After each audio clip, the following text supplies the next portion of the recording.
सेरिंगापट्टनम की दीवारों पर सूरज भारी और लाल है। हवा में बारूद का तीखा धुआं तैर रहा है। एक सैनिक दौड़ता हुआ आता है।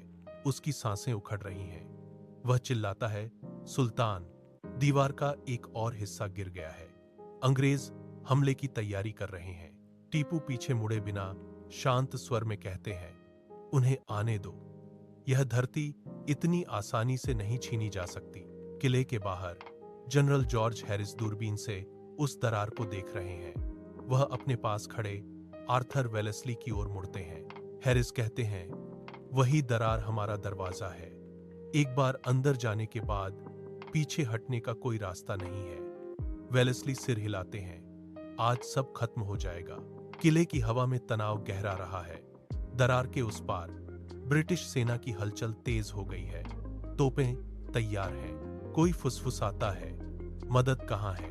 कोई आदेश क्यों नहीं मिल रहा? मीर सादिक अपने आदमियों के बीच खड़ा है। वह चारों ओर फैली अराजकता को देख रहा है, लेकिन उसके चेहरे पर कोई शिकन नहीं है। उसकी नजरें स्थिर हैं, जैसे वह किसी खास पल का इंतजार कर रहा हो। अचानक एक कान फोड़ देने वाला धमाका होता है। पूरी जमीन हिल जाती है। किले की दीवार का एक बड़ा हिस्सा मलबे में बदल गया है। दरार पर हमला, किसी की चीख हवा में गूंजती है।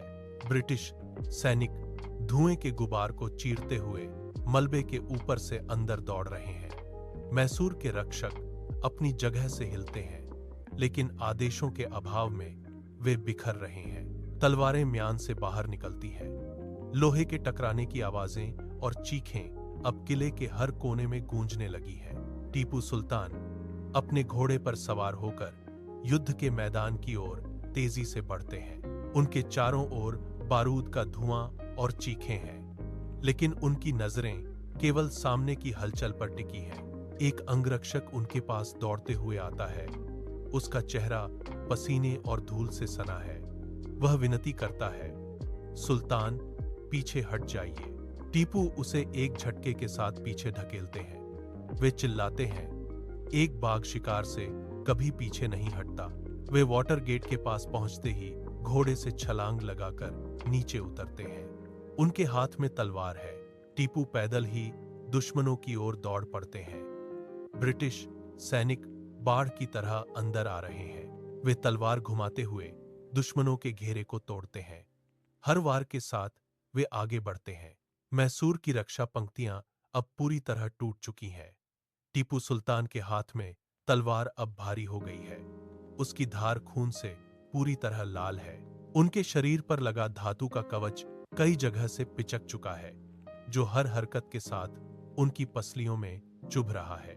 एक सैनिक पास आकर चिल्लाता है, सुल्तान, वे हर तरफ से आ रहे हैं। टीपू चारों ओर देखते हैं। वे अपनी पूरी ताकत बटोरते हैं और गर्जना करते हैं, तो हम हर तरफ लड़ेंगे। वे फिर से दुश्मनों के बीच कूद पड़ते हैं, लेकिन उनकी गति धीमी हो गई है। तभी गोलियों की एक बौछार उनके सीने को चीरती हुई निकल जाती है। टीपू लड़खड़ाते हैं। उनके पैर जमीन पर टिक नहीं पा रहे।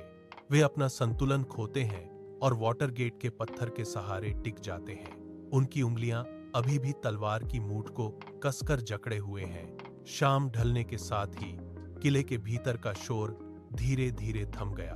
बारूद का धुआं छंटने लगा है और सन्नाटा पत्थरों के बीच पसर गया है। ब्रिटिश सैनिक दबे पांव वाटर गेट की ओर बढ़ते हैं। वे गिरे हुए सैनिकों के ढेर के पास रुकते हैं। एक सैनिक झुककर वहां पड़े शरीर को पलटता है।